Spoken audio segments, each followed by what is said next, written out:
प्यारे बच्चों, good morning. ये मेटल्स नॉन मेटल का बहुत ही इंपॉर्टेंट शीट है और एग्जाम में इसमें से आना भी श्योर है। जरूर इस तरह का आता है एक 3 मार्क्स का क्वेश्चन, ध्यान रखें। Metals plus dilute acid salt plus hydrogen gas. Hydrogen gas pop की आवाज़ करती है जब हम कोई भी burning stick brim of the test tube लाते हैं, उसके मुख के नज़दीक लाते हैं, तो पॉप की ये आपको हमेशा आइडेंटिफाई करना कि पॉप की साउंड कौन सी गैस करती है। और एफर्वेसेंट के साथ CO2 गैस निकलती है कभी भी, ये भी ध्यान रखें। ये क्वेश्चन बहुत इंपॉर्टेंट है इसमें कि हाइड्रोजन गैस जितनी भी मेटल है डाइल्यूट से करती है तो हाइड्रोजन गैस, लेकिन जब HNO3 के साथ मेटल रिएक्ट करती हैं तो हाइड्रोजन गैस नहीं बनती है। वेरी वेरी इंपॉर्टेंट एग्जाम की दृष्टि से। Hydrogen gas is not evolve when metal react with nitric. ऐसा क्यों? It is because HNO3 is strong oxidizing agent. ये HNO3 ऑक्सीडाइज कर देता है जो हाइड्रोजन गैस बनती है तुरंत इंस्टेंटली टू वाटर और इट सेल्फ रिड्यूस टू। आपको मालूम होगा कि एक यदि ऑक्सीडाइजिंग क्या करता है, जो दूसरे को ऑक्सीडाइज करते हैं तो स्वयं रिड्यूस होगा। रिडॉक्स रिएक्शन होता है, दोनों एक साथ चलते हैं साइमल्टेनियसली।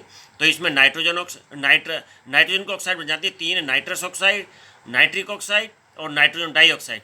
लेकिन मैग्नीशियम और मैंगनीज रिएक्शन कर लेते हैं वेरी डाइल्यूट से, और ये आपको हाइड्रोजन गैस दे रखी है। फिर नीचे आपको ये कॉपर के साथ दे रखा है सिल्वर नाइट्रेट, और यहाँ सिल्वर का PPT बन जाता है, मेटल फॉर्म में दिया।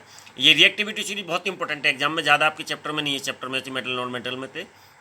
The reactivity series is a list of metal arranged in the order of their decreasing activities। ये है, और ये डेफिनेशन याद करनी है बस, इसमें तो ये आपको याद होना चाहिए एट द टिप्स। बिल्कुल ये नीचे दिया है। और आपने देखा भी होगा आपकी मम्मी या बहन या बुआ जी जो भी है कुछ ऑर्नामेंट्स जब पहनते हैं तो धीरे धीरे टार्निश हो जाती है चांदी, लेकिन सोना लंबा टाइम लेता है क्योंकि सोना कम रिएक्टिव है इन कंपेरिजन ऑफ द जो चांदी कम ज़्यादा रिएक्टिव है सोने से, सोना कम है, इसलिए उसे टार्निश होने में टाइम लगता है। तो आपको याद रखना है। और यहाँ ये प्रैक्टिस के which gas is produce when dilute hydrochloric acid ready to reactive. तो hydrogen gas, write the chemical, ये दे रखी है reaction. What happens when copper react with silver, ये रिएक्शन यहाँ भी दी है और मैंने यहाँ भी लिख दिया, कॉपर नाइट्रेट बनता है। इस solution of copper sulphate kept in pot. ये वेरी वेरी इंपॉर्टेंट है कि आयरन जो कंटेनर है वे उसमें छेद क्यों हो जाते हैं। एक्चुअल में क्या है, कॉपर सल्फेट जब आयोनाइजेशन होता है तो कॉपर आइंस बनते हैं, और copper ion is very reactive in comparison of the iron.